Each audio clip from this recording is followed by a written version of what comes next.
Hi అండి, welcome back to Kashi Annapurna శాకాహార వంటలు. ఫస్ట్ టైం నా ఛానల్ చూస్తుంటే సబ్స్క్రైబ్ చేసుకోవడం మర్చిపోవద్దు ఫ్రెండ్స్. నన్ను ఎంకరేజ్ చేయండి. ముందు మీకు మంచి మంచి పోస్టులు, యూస్ఫుల్ పోస్టులు షేర్ చేస్తాను.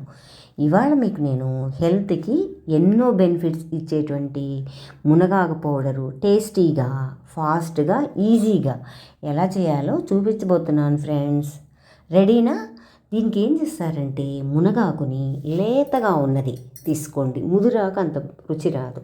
లేతగా ఉన్నటువంటి మునగాకు తీసుకొని శుభ్రంగా కడిగేసేసేయండి. కడిగేసేసి అదంతా కూడా ఒక చిల్లుల పళ్ళల్లో వేసేసి కాడలంతా దూసేసేయండి. ముదురు కాడలంతా కూడా దూసేసి సన్నవి పర్వాలేదు, ఎందుకంటే అవి ఎండిపోయి వేగితే అది కూడా టేస్ట్ వస్తుంది. ఆకంతా కూడా చిల్లుల పళ్ళల్లో మొత్తం దూసేసి పక్కన పెట్టుకోండి. ఈ మునగాకు పౌడరు వేడివేడి అన్నంలో ఇంత నెయ్యి వేసుకొని తింటే ఎంత అద్భుతంగా ఉంటుందో తెలుసా ఫ్రెండ్స్. సూపర్గా ఉంటుంది. తప్పకుండా ట్రై చేయండి. తర్వాత ఈ ఆకంతా కూడా ఒక పెద్ద పళ్ళెల్లో కానీ క్లాత్లో కానీ వేసేసి అస్సలు తడి లేకుండా ఆరబెట్టేసేయండి. వండి ఈ పొడి చేసే ముందర, ఈ పౌడర్ రెడీ చేసే ముందర. తర్వాత స్టవ్ వెలిగించి బాండీ పెట్టి ఆయిల్ వేయద్దు. 1 స్పూన్ శనగపప్పు, 1 స్పూన్ మినప్పప్పు, అలాగే 1/2 స్పూన్ ధనియాలు వేసేయండి. తర్వాత 1 స్పూను మిరియాలు కూడా యాడ్ చేసేసేయండి. అవంతా కూడా బాగా బ్రౌన్ కలర్ వచ్చే వరకు వేయించేసేసేయండి. ఆ పప్పులన్నీ కూడా సిమ్లో పెట్టేసేసి, హైలో పెట్టకండి, మాడిపోతాయి.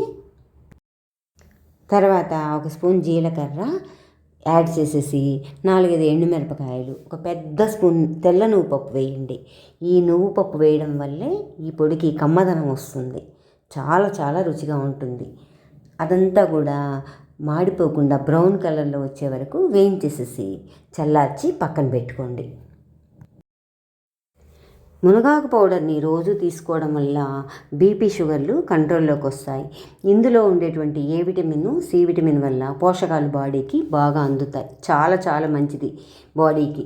తర్వాత ఏం చేస్తారంటే ఈ బాండీలో ఈ మునగాకు వేసేసి బాగా వేయించేసేసేయండి గలగల్లాడేటట్టుగా. అందులోనే 2 వెల్లుల్లి రెబ్బలు కూడా కట్ చేసేసి వేయించేసేసి ఆ ఆకుతో పాటు వేయించేసేసేయండి. తర్వాత ఏం చేస్తారంటే మిక్సీ జార్లో ఆ పప్పులంతా కూడా వేసేసి చిన్న పీసు చింతపండు, అలాగే ఈ వేయించినటువంటి మునగాకంతా వేసేసి రుచికి తగ్గ సాల్ట్ వేసేసి మెత్తగా పౌడర్ చేసేసేయండి. ఈ విధంగా ఇలా రెడీ అయినటువంటి పౌడర్ని ఒక బాటిల్లో పోసి స్టోర్ చేసుకోండి. చాలా రోజులు వస్తుంది. చాలా చాలా టేస్ట్గా ఉంటుంది. ఈ పౌడర్ డైలీ తీసుకోవడం వల్ల కడుపులో గ్యాస్ ప్రాబ్లం పోతుంది, అలాగే ఆర్థరైటిస్ కూడా నయం అవుతుంది. చాలా చాలా మంచిది ఫ్రెండ్స్. తప్పకుండా ట్రై చేయండి. ఈ వీడియో మీకు నచ్చిందా? అయితే లైక్ చేయండి, షేర్ చేయండి, మరియు సబ్స్క్రైబ్ చేసుకోవడం అస్సలు మర్చిపోవద్దు ఫ్రెండ్స్. థ్యాంక్ యూ ఫ్రెండ్స్, నా వీడియో వాచ్ చేసినందుకు. Thank you so much.